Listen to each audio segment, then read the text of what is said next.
वर्षा की रसोई में आप सभी का स्वागत है। आज मैं इम्यूनिटी फूड की श्रृंखला में आपको बताने जा रही हूँ सौंफ यानी कि फेनल सीड्स के, कोई इसको एनी सीड्स भी बोलता है, इसके फायदे। हम सभी सौंफ खाते हैं, आप भी खाते होंगे, लेकिन हमारी दादी नानी हमें क्यों सौंफ खिलाती थी? हम कभी भी किसी होटल में या रेस्टोरेंट में जाते हैं तो हमें खाने के बाद सौंफ देता है वेटर। कभी आपने नोटिस किया है कि सौंफ खाने से क्या होता है? अभी महामारी चल रही है कोरोना की और हम सभी को बुखार भी हो रहा है, तो बुखार उतारने के लिए सौंफ बहुत अच्छी कारगर दवाई है।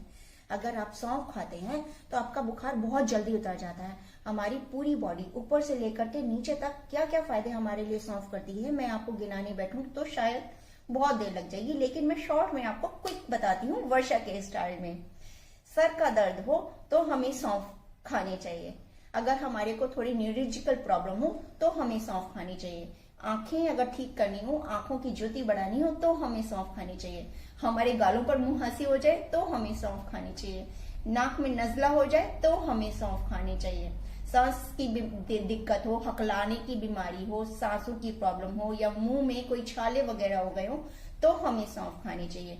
मुंह से याद आया, भूख कम लगती हो तो आपको सौंफ खानी चाहिए। बुखार हो जाए तो आपको सौंफ खानी चाहिए। गले तक आते हैं, खांसी हो जाए तो हमें सौंफ का पानी पीना चाहिए या सौंफ खानी चाहिए। दिल की बीमारी हो जाए तो आपको सौंफ खानी चाहिए। दिल, आंते और मस्तिष्क तीनों की बीमारियों में सौंफ हमारे लिए बहुत ज्यादा कारगर है। देखिए तो कितनी प्यारी होती है ये सौंफ। ये देखिए, इसके एक एक दाने में जैसे कि अमृत बसा है। कब्ज हो, हमारे पेचिश हो, आंतों में कोई समस्या हो, कीड़े हो तो हमें सौंफ खानी चाहिए। यूरिन की कोई हमारे को तकलीफ हो जाए तो हमें सौंफ खानी चाहिए। हमारी हड्डियों में कोई प्रॉब्लम हो, जोड़ों में कोई प्रॉब्लम हो तो हमें सौंफ खानी चाहिए। इतनी ज्यादा बेनिफिशियल होती है ये सौंफ। अगर हम कांजी पीते हैं, कांजी में क्योंकि वो प्रोबायोटिक ड्रिंक होती है, कोई भी प्रोबायोटिक ड्रिंक के साथ अगर आप सौंफ का पानी, सौंफ का जूस मिला देते हैं तो हमारे गठिया रोग तक सही हो जाते हैं।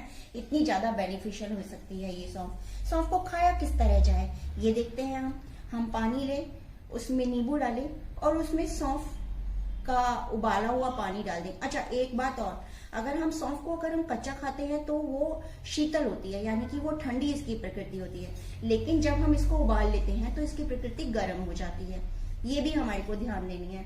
लेकिन अगर हम इसको दूध के साथ उबालते हैं, जब भी आप दूध उबालें एक बात को नोटिस करें और मेरे को वादा कीजिए कि आप जब भी घर में दूध उबालेंगे तो उसमें थोड़ी सी सौंफ, ज्यादा नहीं, बस 15-20 दाने सौंफ के डाल दीजिए दूध में, तो वो दूध आपका जब भी जिस भी काम में यूज होगा, चाहे वो चाय बनाने के लिए हो, चाहे वो शरबत बनाने के लिए यूज हो, चाहे आप ऐसे ही पिए या पिलाएं, तो वो दूध आपके शरीर में वात और पित्त दोनों नहीं बनने देगा, गैस नहीं बनने देगा, अपच नहीं होने देगा, आपको अनजाने में ही बहुत सारी बीमारियों से दूर रखेगा। तो आपको जरूर दूध उबालते में सौंफ डालनी चाहिए। जिस तरह हम मसाले डालते हैं ना सब्जियों में, नमक, मिर्च, धनिया, हल्दी, तो हम सौंफ भी जरूर पीस कर रखें। सौंफ को अगर आप पीस कर रखेंगे उन्हीं मसालों के साथ, अगर आप कोई भी सब्जी बनाते हैं, आप सूखी सब्जी बनाएं, आप रसे की सब्जी बनाएं, मेरे को तो सूखे आलू में सौंफ बहुत अच्छी लगती है, और भिंडी की सब्जी बनाइए, सीताफल की सब्जी बनाइए, सभी में सौंफ बहुत ही अच्छी लगती है। तो जब भी कोई भी सब्जी सूखी बनाए तो मेरे हिसाब से सौंफ जरूर डालनी चाहिए।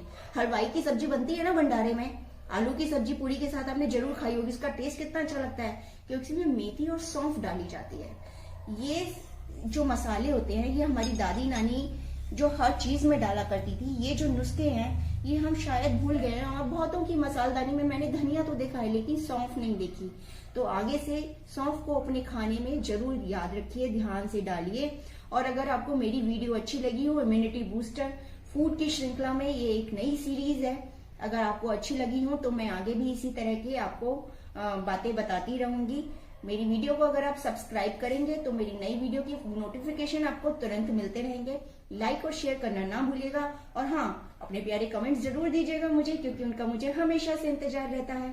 जल्द मिलते हैं वर्षा की रसोई में।